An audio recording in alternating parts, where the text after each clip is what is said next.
My name is Neal.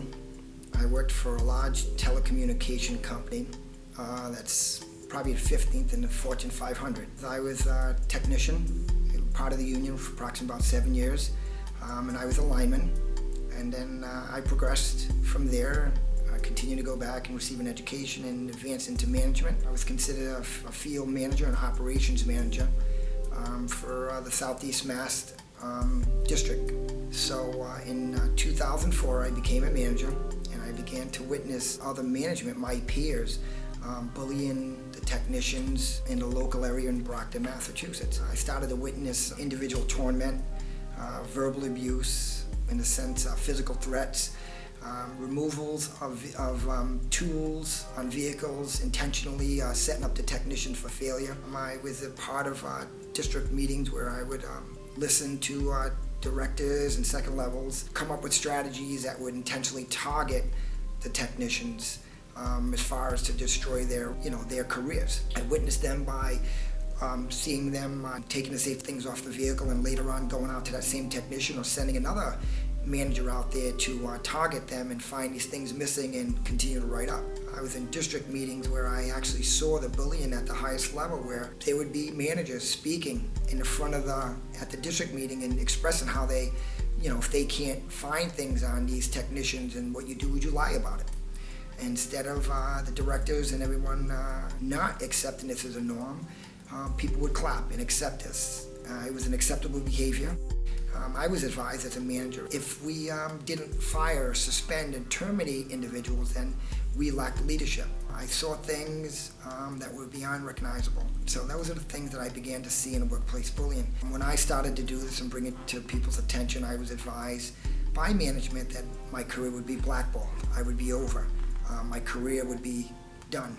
Eventually I would be terminated, which I was in 2008 as a part of a reduction in force. So I was forced, of course, as far as disciplinary action, I was forced to sit in the back of the room, left-hand corner in the back of the room, and I couldn't go anywhere and do anything. I was belittled in meetings.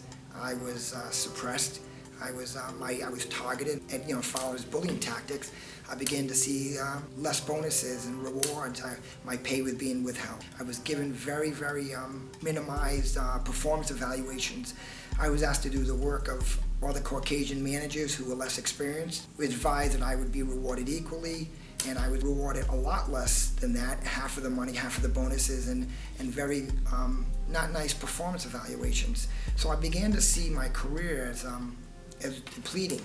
But I worked my way all the way up to a point where I was an individual that was being rewarded for my success on a state level, regional level, and a national level through the company. And once I made that stand to try to stop inappropriate behavior and the bullying that was taking place, it all backfired on me. As I went to my company's EEOC department, put it in their hands. From 2005 to 2007. They stated that they were investigating my complaints of discrimination, retaliation, harassment, bullying, workplace issues to myself and others over a course of 2 years. And later, of course, admitted and found them guilty of that they actually completed the investigation in 6 months but prolonged it.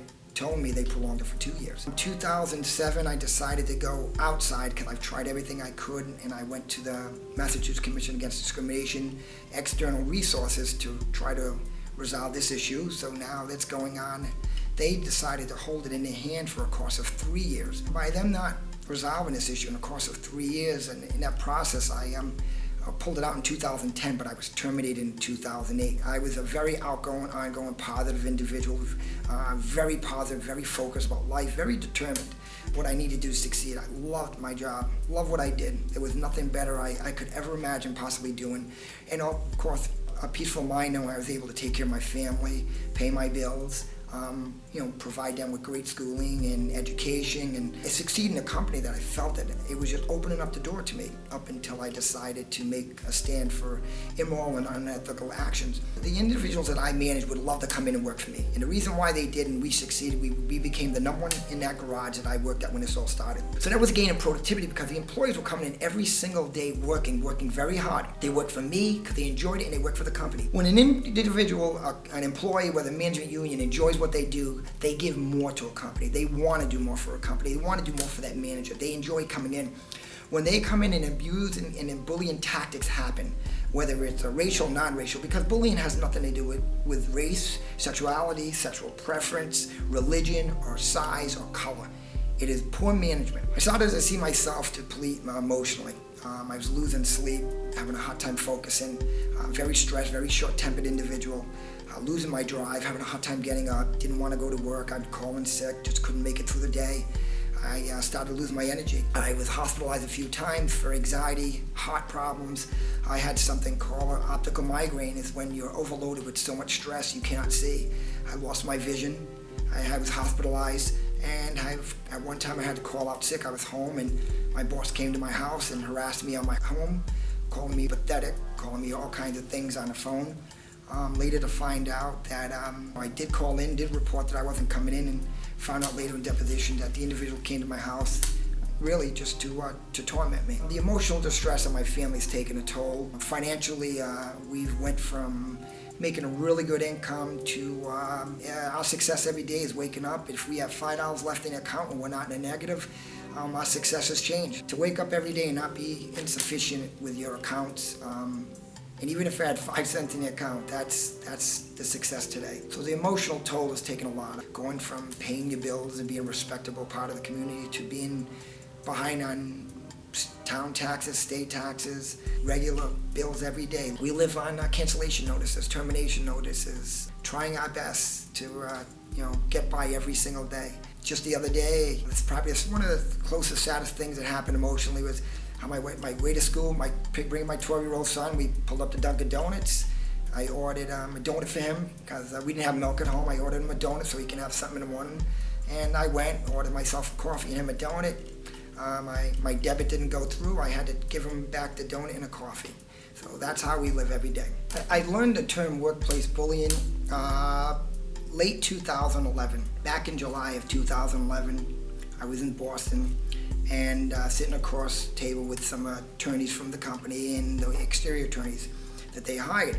And we were going over some things, and I realized at that point the extent of the bullying progressing, that I was going to be denied justice because of endless resources that a company has. So I sat there and I thought about that, and I saw that, and I thought that was very critical. So at that point I decided that, if I'm trying this hard and the thing that I have to fight against workplace bullying and racism and people are discriminated and being wrongfully terminated and targeted, what chances do others have? I was very, very upset knowing that one of the largest law firms in the country, one of the largest companies in the country, yet continuously suppressing and bullying me. I look at it this way. People get diminished on their self-esteem. And you look at individuals that are tormented in a home, and it is associated to, same thing, domestic violence. A while ago, the old culture is, just take it, grow a tough skin, and deal with it. Today, we associate the violence within a home as domestic violence. And now that we started to associate that and label it, it's important that people understand that workplace bullying is an unacceptable norm. It's unacceptable behavior that shouldn't be tolerated, no matter what color, what race, what age, what level of any association of any company. Once we realize that the abusive treatment that you're going under and that we're dealing with each and every day doesn't have to happen, and it is considered workplace bullying. I grew up in an environment where my father was tough. The kids I hung around were tough. I went in the Marine Corps, that was tough. I've had work construction, I worked at a farm, I grew a tough skin. Having a tough skin and being abused are two different things. They're two different things. Tough management to push you and I push my kid to excel and accelerate and do the right things. That's a tough skin. And the same individuals that say, go get another job. Well, I worked in sacrifice. I did everything I could not to be broke. I never wanted to be broke. I went and received 2 degrees. I went in the Marine Corps. I've done all the right things I was supposed to do. People go to school every day. You ask a kid, what do you want to do when you're young? I want to be a pilot. I want to be a lawyer. I want to be a nurse. I want to be a doctor. I want to be a lineman. They get to the place they finally get. They work at a place they love, that they've been caressing and pushing ever since they were a kid. Now, you go to that place. I made a great income, had every benefit imaginable possible, dental, medical, pension, 401k, peace of mind, great income, everything I wanted to do. So why should I have to grow a tough skin and listen to people that are abusing me? Why should I have to sit there and watch other people be tormented? Why should I have to sit there and my pay with being withheld and having to write the Attorney General's office to get my pay back? Being punished in every single manner you can imagine possible. So it's not about growing a tough skin. It's about understanding, yes, you have to have a tough skin to be a tough person and make it through life, because life is not easy. Every single day life is challenging. But we all progress to do the right things, and most important thing is one day if we honestly realize all this abuse and this havoc and workplace bullying and bullying in a school all comes down to one thing. There's one thing that we were all taught when we were kids, and that one thing is respect. It's only one word. If we respect the individuals, then everything else is going to come easy. Don't treat people like you don't want to be treated. It's the simplest thing. I just want to be respected. It has nothing to do about having a tough skin. It has to do with being right and doing what you have to do each and every day. Waking up every day and do what's right for your family. Waking up every single day and do what's right for the company you work for. And having your reward as a pay, but your ultimate reward is at the end of the line being proud of the company you work for.